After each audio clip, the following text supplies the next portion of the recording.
So there's a whole second reason why we need human in the loop that you and I talked about before, right? So validating the direction that we're going. Absolutely. Yeah. Making sure that we've tested and we have full confidence in the direction that we're going.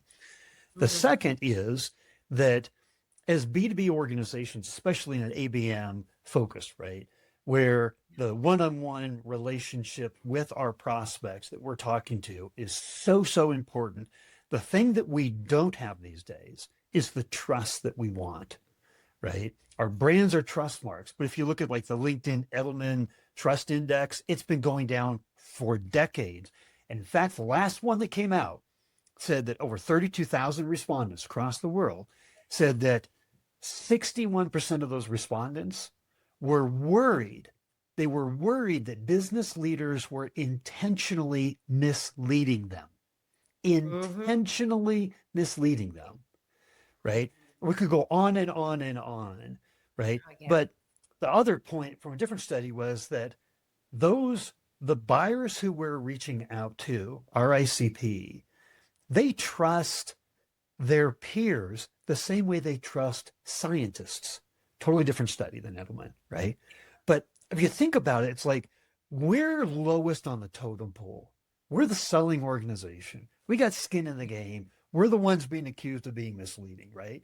And so the voice, the human in the loop, bringing that voice into the go-to-market strategy, not only does it get us on direction, but it gives us validation, right? I know, especially in the financial industry, right?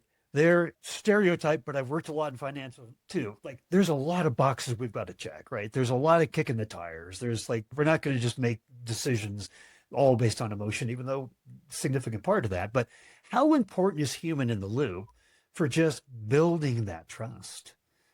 You're spot on. And I'm glad you shared some of those stats.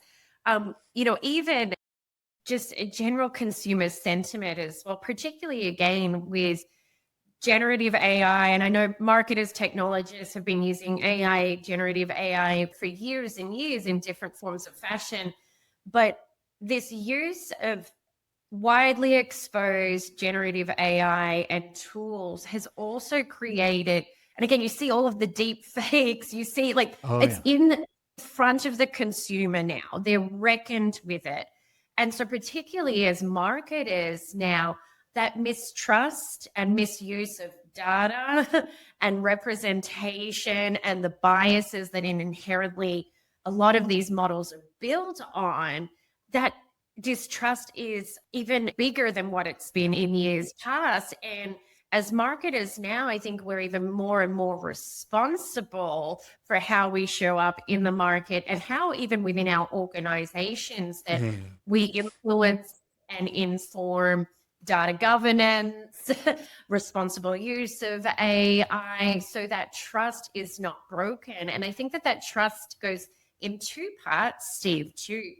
Your organization, are we building trustworthy programs that are ethical, that our employees get behind and that they understand, and that they're also participating in ethical and responsible use of data, privacy, confidentiality, but also again how they're using approved tools, etc., to be able to serve their customers and build that trust and connection with it.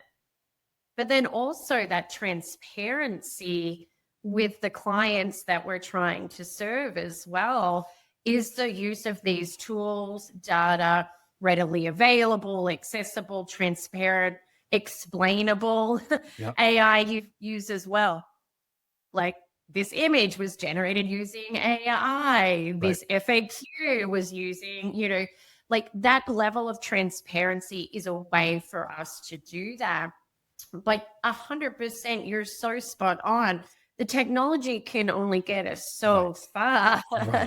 Right. What is the other parts of the journey? And I think that it's opportune time for organizations to take a step back and almost remap that buying and customer journey now that they've introduced so many more tools.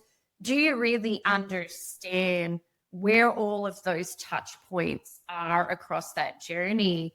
And do you understand where that trust could be fractured along the journey as well? And then how are you either putting the human in the loop throughout the journey to rebuild, mitigate the risk, etc., so that does not happen, so you do not break that trust? And I think a great example too is on the small business side, and again, financial technology, digitization of the customer experience has become more and more relevant within financial services, but there's massive growth numbers in small business ownership, solopreneurs, entrepreneurs entering the market, particularly that was accelerated through COVID and post-COVID with remote work as well.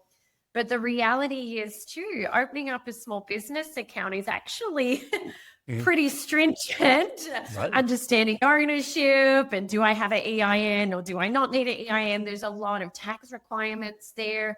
And what we found out too, that we were actually delivering pretty crappy onboarding customer experience journeys because there was a lack of knowledge and education. And so kind of two parts, we were losing people before they even really entered the funnel. Oh, wow. And then we were doing a disservice to the people we were trying to serve, small business owners of America.